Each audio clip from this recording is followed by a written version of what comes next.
আসলে ডাক্তারগুলো বলছিল রাত 10টার পরে আপনি আর জেগে থাকবেন না। 1-2 নাম্বারে এই 2-3 দিন একটু মুখে টেপ মেরে রাখেন, কথা বলা যাবে না। কণ্ঠের যে স্তরগুলো আছে ওগুলো ফুলে গেছে, কারণ ভেতরের খাবার ভালো ছিল না। 3টা বছর ওরা ফাঁসির কন্ডেম সেলের ভেতরে আর রিমান্ডে, বিশেষ করে ওই যে আয়না ঘরে। আপনারা এখন যেটা দেখতে পান ওটা আমরা সেই 20 সালে ফেস করে এসেছি। ওরা টর্চারের জন্য এমন এমন ভয়ঙ্কর জায়গা বানিয়েছে, এই যে এরকম চেয়ারে বসিয়ে দেয়। এখন যে চেয়ার দেখতে পাচ্ছেন এটা ইলেকট্রিক শর্ট দেয় কারেন্টের। আর আমি যে চেয়ারে দেখেছিলাম ওই চেয়ারে এভাবে বসিয়ে ক্লিপ দিয়ে এইটি দেয়, হাত আর পা আর মাথাটা। একটা সুইচে টিপ দেয়, 1 মিনিটে আপনি 120 বার ঘুরবেন। চোরকি যেভাবে ঘরে না, 1 মিনিট পরে মনে হবে 2-3টা দুনিয়া দেখতে পাচ্ছি। আপনার এই মাথার ভেতরে তো আল্লাহ কিছু জিনিস দিয়েছেন যেগুলো বেশি নড়াচড়া করলে এগুলো আউলিয়ে যায়। তার ভেতরে ফ্রন্টাল লব, অক্সিপিটাল লব, প্যারাইটাল লব, মোটর কর্টেক্স, সেন্সরি কর্টেক্স, এরকম প্রায় 70টা উপরে জিনিস দেওয়া আছে এখানে।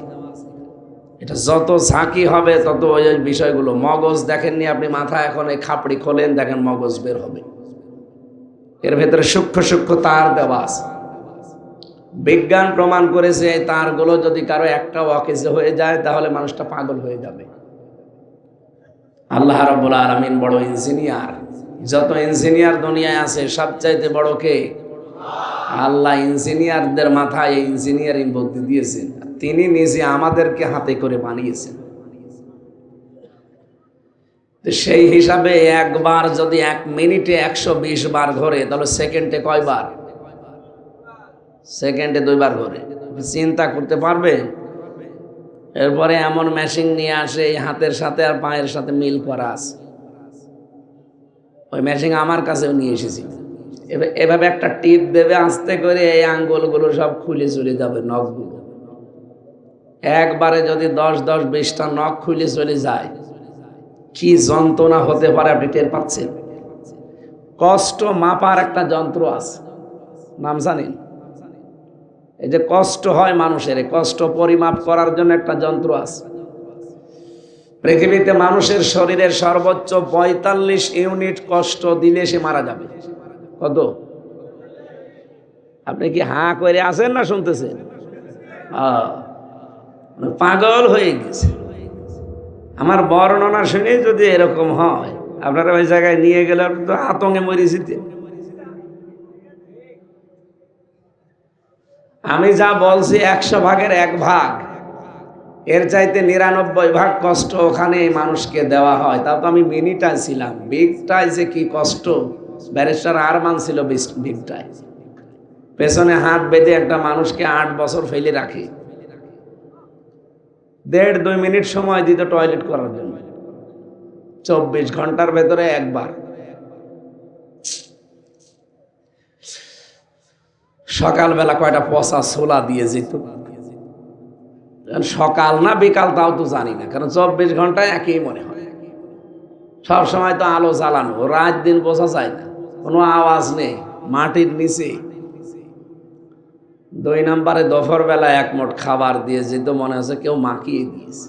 পারলে খান, না পারলে রোজা রাখেন। রোজা যে রাখবেন কয়টা বাজে আন্দাজে রাখবেন, এখন দিন না রাত তাও তো আপনি জানেন না। এরপরে ওখান থেকে যখন নিয়ে আসতে হয় চেয়ারে, তখন আবার চোখ বেঁধে কোথায় নিয়ে যাচ্ছে আমি জানি না।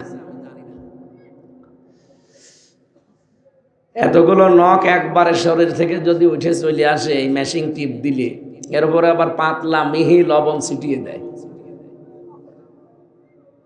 এজন্য মাথার চুল থেকে পায়ের তালু পর্যন্ত একটা জায়গাও বাকি নেই যেখানে ওরা টর্চার করে না। পুরা শরীরটা ধ্বংস করে দিয়েছে একেবারে। এখন যে বেঁচে আছি এটা আমার আল্লাহর রহমত আর আপনাদের দোয়া। আল্লাহ যেন অন্তত কণ্ঠটা ছেড়ে দেয়, যেহেতু কয়েকদিন একটু ব্যথা করছে, তো কণ্ঠটা ছেড়ে দিলে আমি কোরআনে কারিম থেকে তেলাওয়াত কিন্তু আয়াত কিছু কথা বলার চেষ্টা চালাবো। আল্লাহ যেন আমাকে তৌফিক ভিক্ষা দেন, বলেন আমিন। আজকের এই অনুষ্ঠানটা এটা শুধু মুসলমানদের না বা এই এলাকার মানুষেরও না, তামাম দুনিয়ার 810 কোটি মানুষ আছে, সারা পৃথিবীর যেখান থেকে আসবে আজকের এই কোরআনের অনুষ্ঠান তাদের জন্য না? কে কথা বলে না কেন?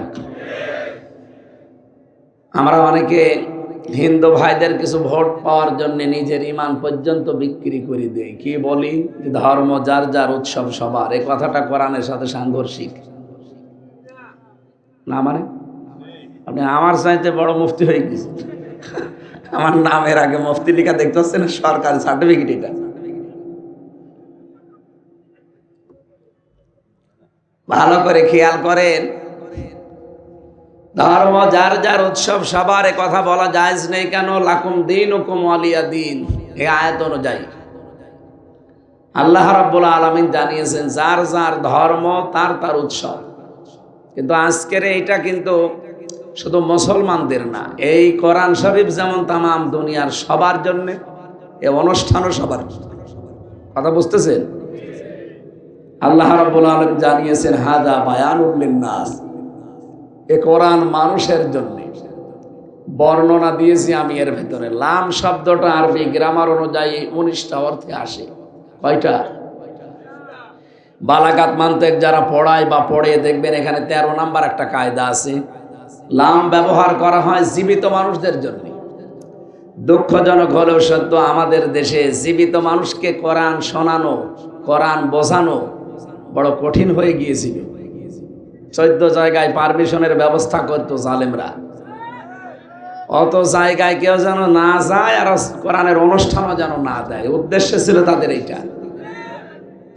এখানে বসে আছেন হাজার হাজার হাফেজের উস্তাদ। আপনাদের বাড়ি কে জেলায়? গোপালগঞ্জ। তো সমস্যা না ভাই, এটা ঠিক হয়নি। আবু জেহেলের বাড়ি যেখানে ছিল, মুহাম্মদ রাসূলুল্লাহর বাড়িও সেখানে ছিল। আপনারা আজকে সকালবেলা দেখেছেন 257টা রাষ্ট্র আছে দুনিয়ায়। কয়টা? আন্তর্জাতিক সংস্থাগুলো আজকে রিপোর্ট দিয়েছে সকালে।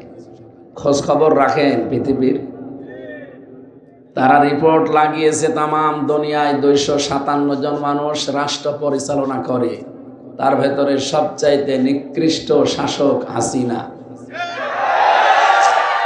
নামটা শুনে কেমন যেন লাগলো।